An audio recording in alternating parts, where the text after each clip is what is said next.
মান ইউরিদিল্লাহু বিহি খাইরান ইউফাক্কিহু ফিদ-দীন ফাইন্নামা আনা কাসিম ওয়াল্লাহু ইউতি।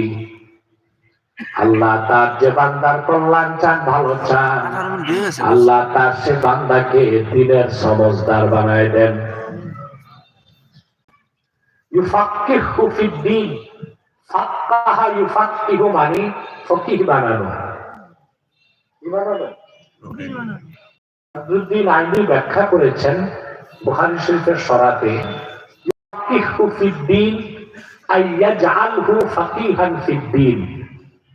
আল্লাহ তার যে বান্দার কল্যাণ চান, ভালো চান, সে বান্দাকে আল্লাহ দ্বীনের সমঝদার বানায় দেন। আল্লাহ যে আপনাদের ভালো চাইছেন, তার মানে আপনাদের আল্লাহ পছন্দ করছেন। এতে আপনারা খুশি না বেজার? বেজার শুধু শয়তান, আর শয়তানের চেলা চামুন্ডারাও বেজার, ঠিক না? অবশ্য শয়তানের চেলা চামুন্ডার সংখ্যা তো এখন কমছে, তাই তো আর তাফসীর মাহফিলে বাধা হয় না। আগে তো তাফসীর মাহফিলের নাম শুনলে একটা প্রতিক্রিয়াশীল গোষ্ঠীর কলিজায় আগুন জ্বলত। 34টা শর্ত দিত মাহফিল করার আগে। কনসার্ট হতো, বৈশাখী মেলা হতো, বাউল গান হতো, 31st নাইটের উৎসব হতো, অনুমতি লাগতো না। কোরআনের তাফসীর মাহফিলের নাম শুনলেই ওদের গায়ে আগুন জ্বলত। 34টা শর্ত দিত। ওরা ভাবতো যে শর্তের কারণে বিরক্ত হয়ে মুসলমান মাহফিল করা বন্ধ করে দিল, কিন্তু ওরা জানতো না যে দেশের যুবকরা আল্লাহর কোরআনের জন্য রক্ত ঢেলে দিতে পারে। সে দেশের যুবকদেরকে হাজারো শর্ত দিয়া কোরআনের মাহফিল থেকে দূরে সরানো যাবে না।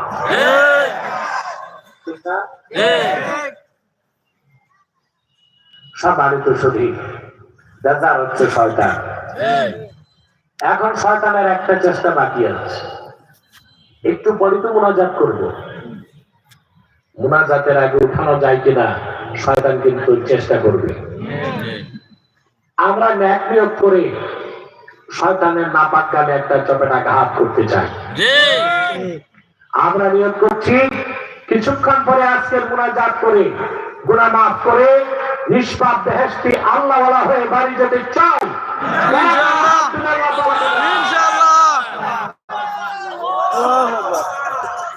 আল্লাহ কবুল করুন, আল্লাহ মঞ্জুর করুন, বলুন আল্লাহুম্মা আমিন। আমি মূল আলোচনায় প্রবেশ করছি, তার আগে আমার যে ভাইরা দাঁড়িয়ে আছেন তাদেরকে বলবো প্যান্ডেলের ডান পাশে যান। প্যান্ডেলের ডান পাশে আপনারা বসলে আমাদের প্যান্ডেলটা ভরে যায়। আবারও বলছি, আপনারা যারা দাঁড়িয়ে আছেন, আমি জানি না আপনাদের মধ্যে কে কে খান বাহাদুর আহসানুল্লাহ নাতিপুতি। বসার তো চেয়ার নাই, অন্তত আজকে মাটিতেই বসতে হবে। প্যান্ডেলের ডান পাঁচটা ফাঁকা জায়গা পূর্ণ করে বসুন। আমাদের প্যান্ডেলটা ভরে গেলে পরিবেশ অনেক সুন্দর দেখা যাবে ইনশাআল্লাহ। তিলাওয়াতের মাধ্যমে আমি মূল আলোচনায় প্রবেশ করছি। আমার সঙ্গে আপনারাও তিলাওয়াত করুন, যেন প্রতিটি অক্ষরে নূর আল্লাহ তাআলা আমাদের সিনায় বিকশিত করে দেন। বলেন আল্লাহুম্মা আমিন। قُلْ أَعُوذُ بِاللَّهِ مِنَ الشَّيْطَانِ الرَّجِيمِ بِسْمِ اللَّهِ الرَّحْمَنِ الرَّحِيمِ قَدْ أَفْلَحَ مَن تَزَكَّىٰ وذكر اسم ربه فصلى بل تؤثرون الحياة الدنيا